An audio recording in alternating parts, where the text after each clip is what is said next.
Hello, guys, and welcome back to another episode of Coull Discussions. I am Barry. This is Chris, and today we're gonna blab our mouths about a little bit of prisoners. I suppose we're gonna talk about our views on I guess prisoner rights and how we view who should have them and who shouldn't. We touched a little bit about it on our episode last week. Which one was it? Headlines? Yeah, headlines. Yeah, we ranted a little bit, so we touched a little bit. We thought we'd actually talk about it in full, a little bit fuller now. Yeah, a little bit more depth, and because I feel that if you, in the extreme case of murder, because if you're a murderer, you should have no rights, and you should, in a sense, die. You know, there should be no. But Barry, what about? We could kill innocent people. We could kill. Well, obviously, there would have to be.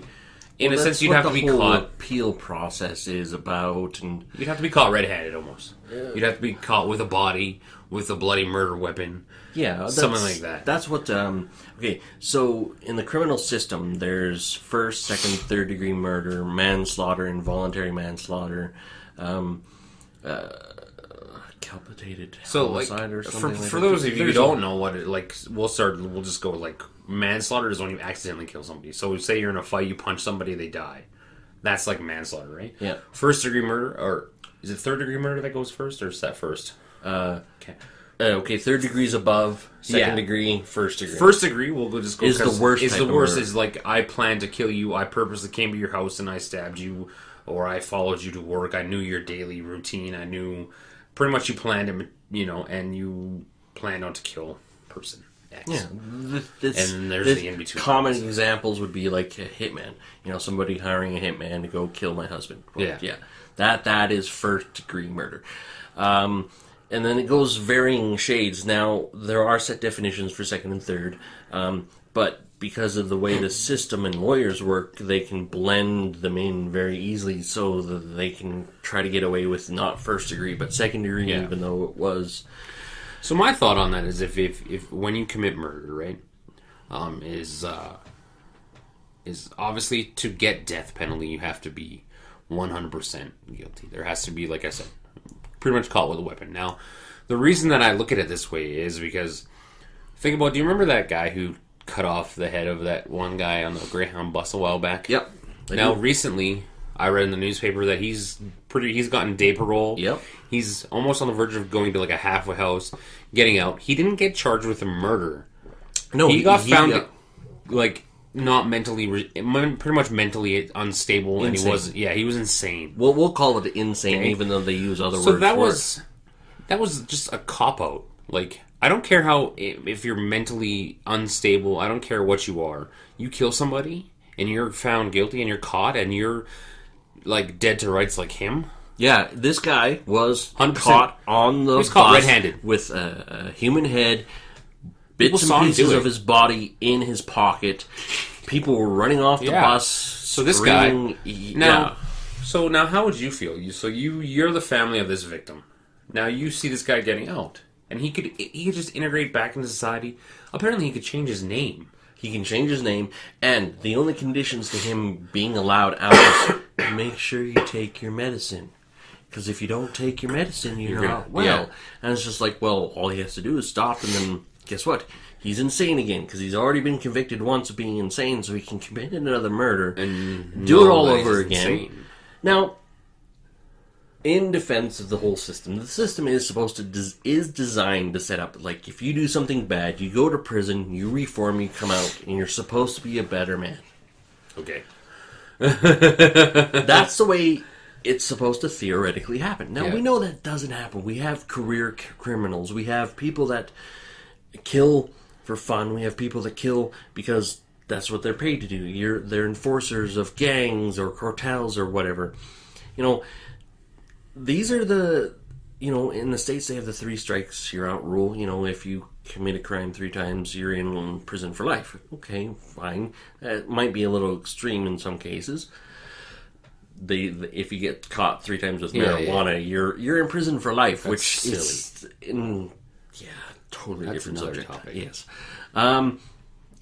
So But we don't want to be...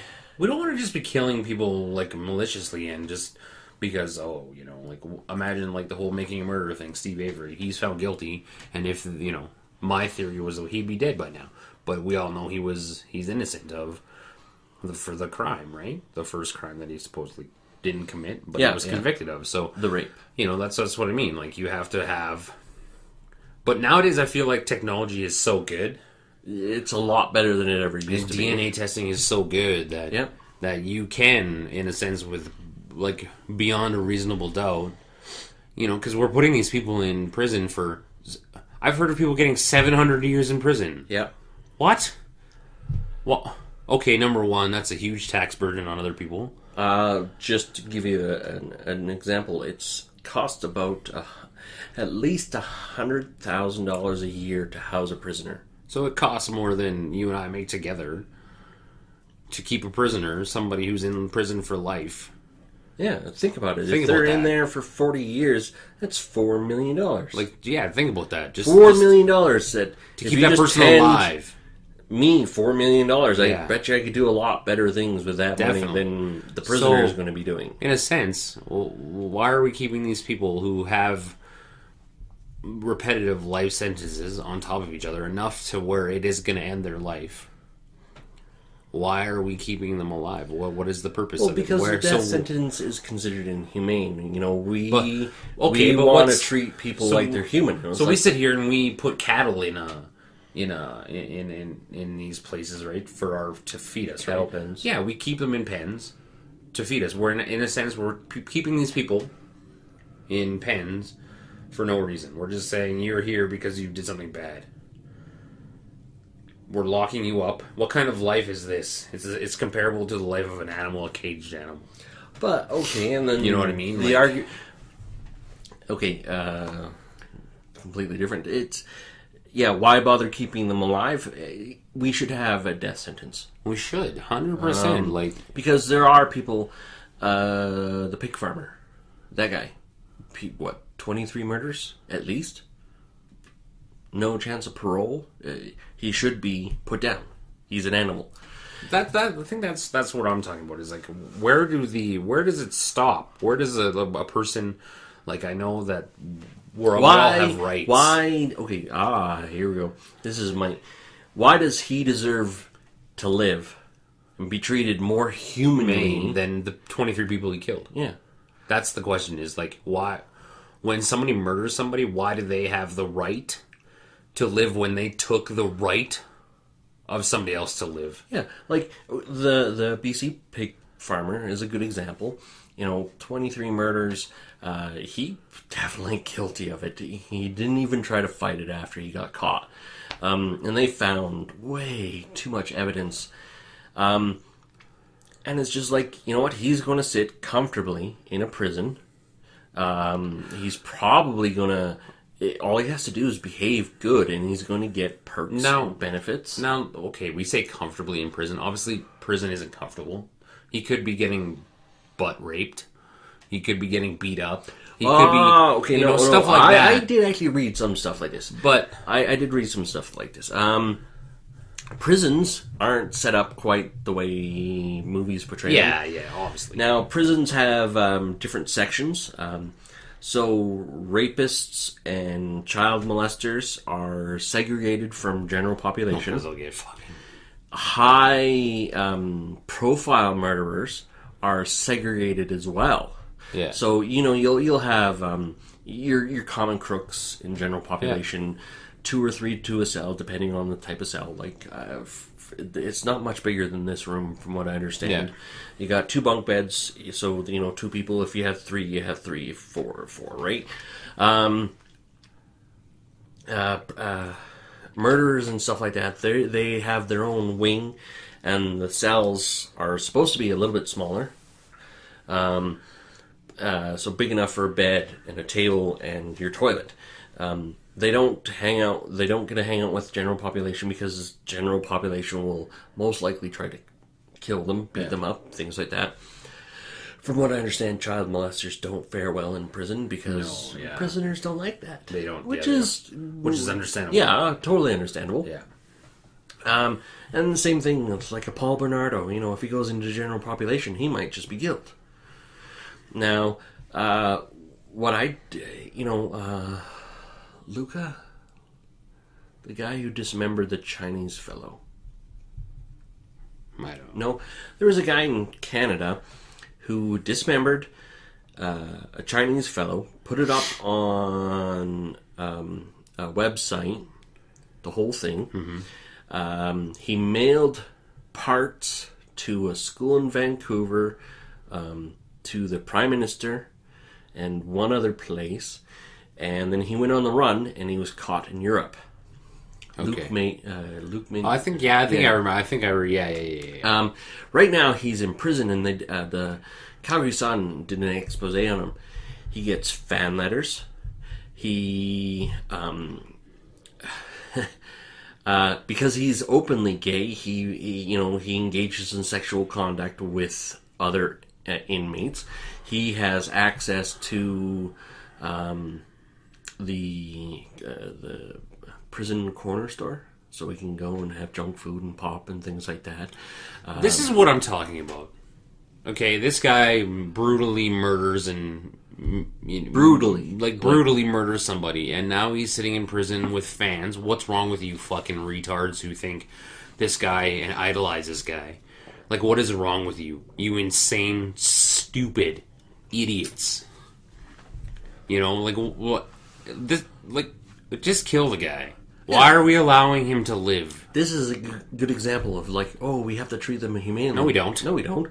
Did he treat that person humanely when he was chopping up his body? And having sex with it? No, he wasn't. This is a good example. This is a good case for the death penalty.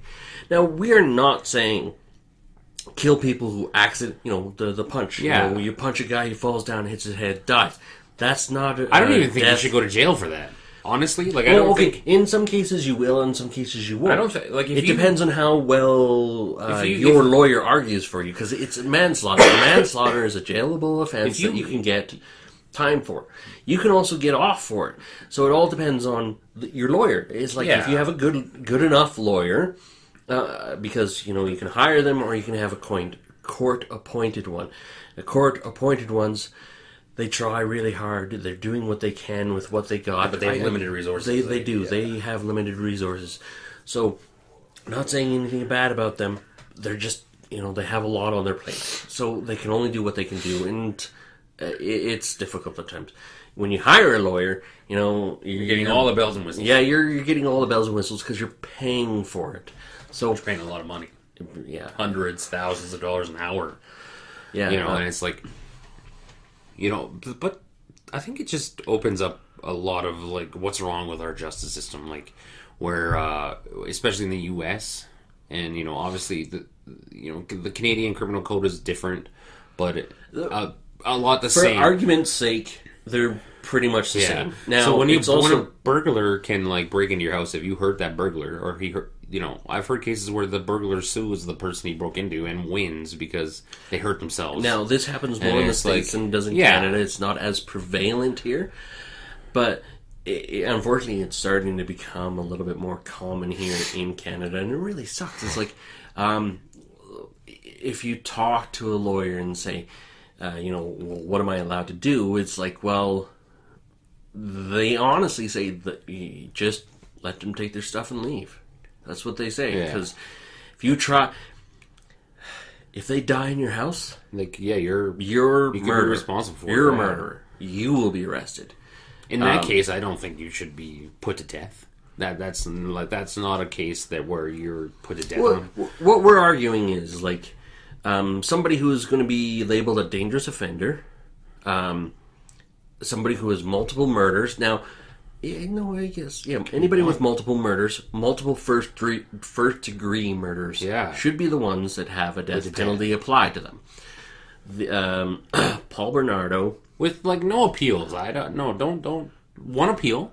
If you have one appeal, no, and it has to be quick. Here's the thing. Let them appeal. Let them have as many, because there's only a certain amount of appeals you're allowed in court. Yeah. Right. The thing is, speed it the f. Yeah, speed it up. It's so slow. Because sometimes it takes upwards of 5 years for one appeal. And it's just like, that's $500,000 you're spending to house a guy in prison. Yeah. And now we're assuming this is just basic prison. Now, Paul Bernardo, he was responsible for killing his girlfriend's sister. The worst thing is, his girlfriend took part in it. He has cable television in his containment cell. No, that's... No. Yeah. So I'm paying his cable bill. Yeah. Does that make sense? We're paying his cable bill. Bread, water... We live, guys. They shouldn't be getting luxuries, better meals than homeless people. Yeah, absolutely. If they're getting paid to be in prison, they should have to pay for their own. That's why a lot of like homeless people will try to get arrested so they can get a good meal and a warm place to sleep. It's on top of that, they also get better health care. Yeah, the health care. They can see a doctor on a regular basis.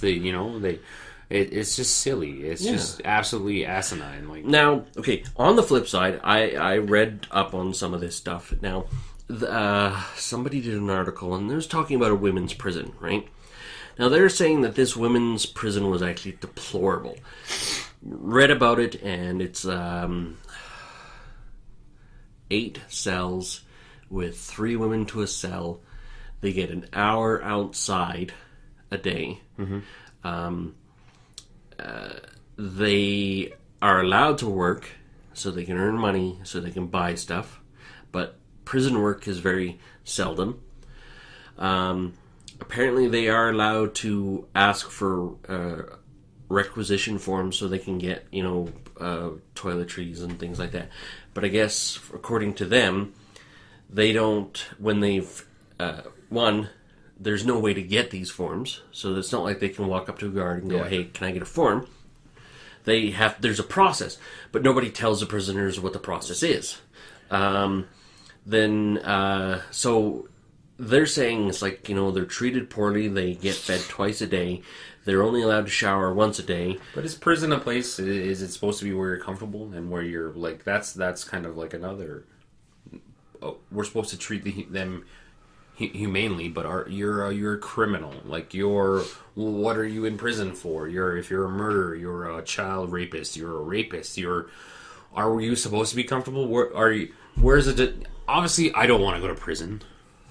And obviously, prison's not like a luxury hotel. It's not. It should be. It should be a place where you're very uncomfortable. Yeah, where you're very, very. There's a very big deterrent of you wanting to be there.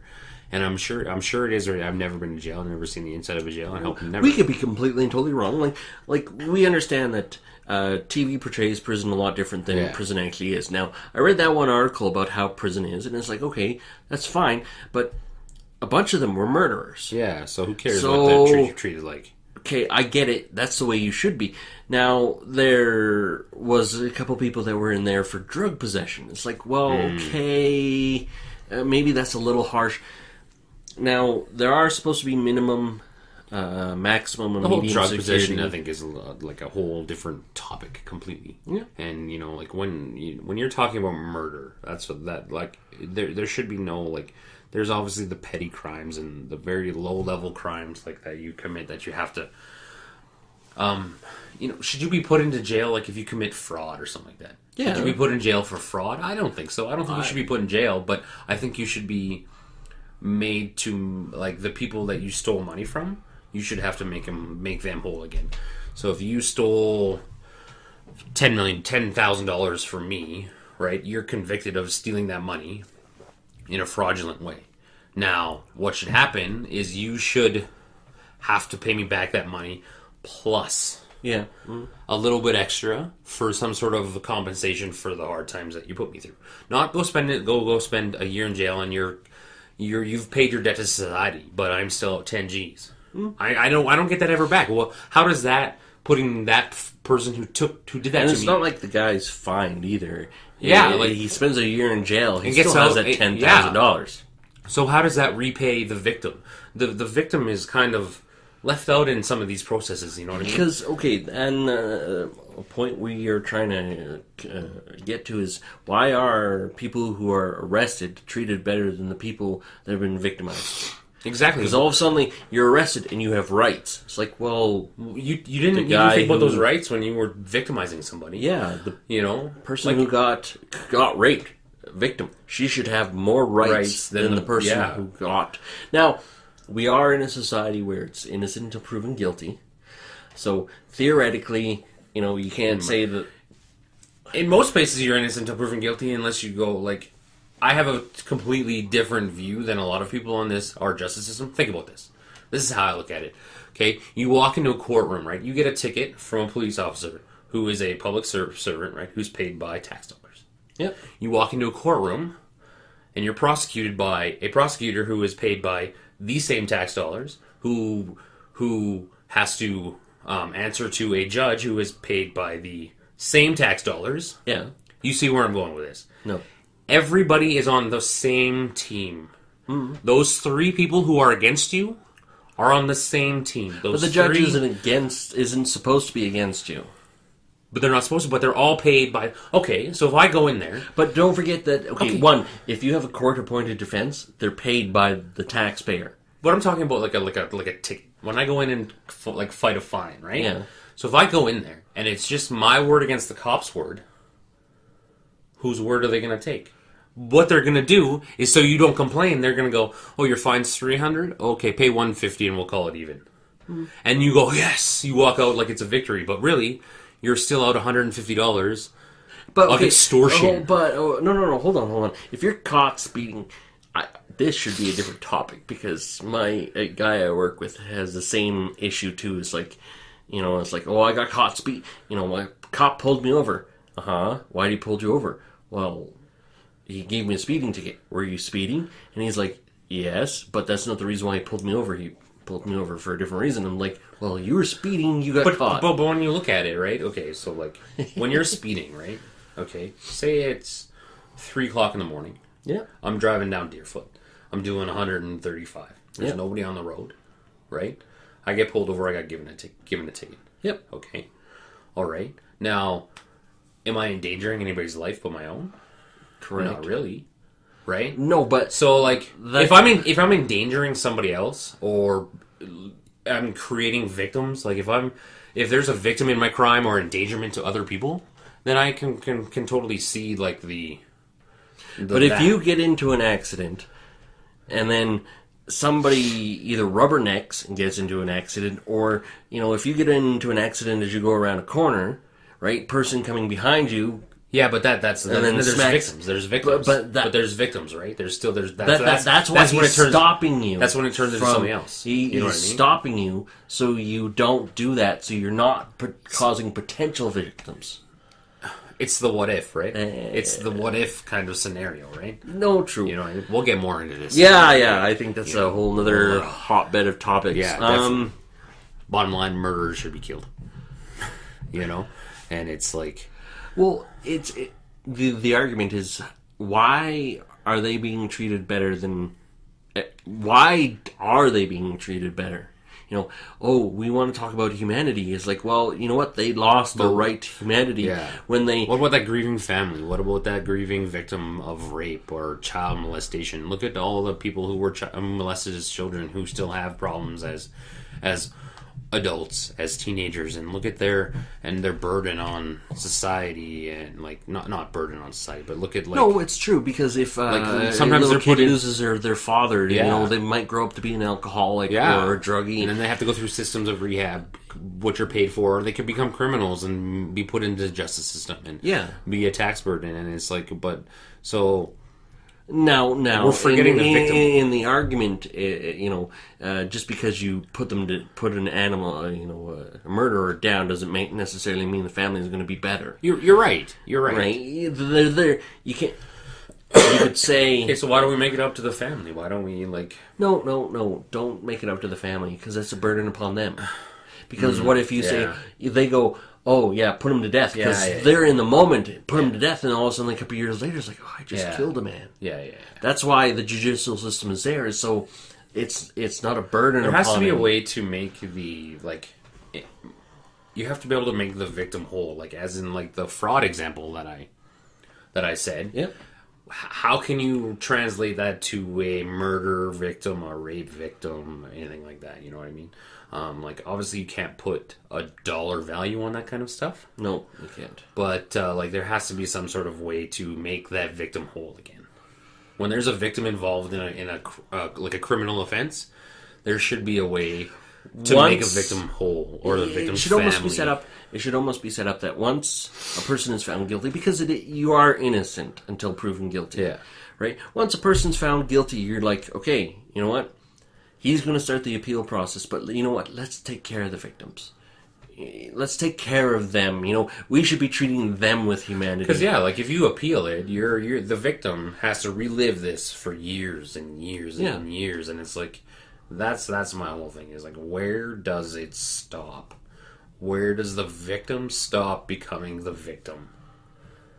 You know, and it's like we need to figure that out. As a society, that we need to figure out, because now that person's family who got it, the guy who got his head cut off on the bus, his victim's family has to read about this, has to hear about this guy potentially getting out and going to live amongst people again because he takes a pill that chemically balances his brain, and if he forgets to take that pill, his brain becomes chemically unbalanced, and he could revert back to his old ways. And yeah, it's.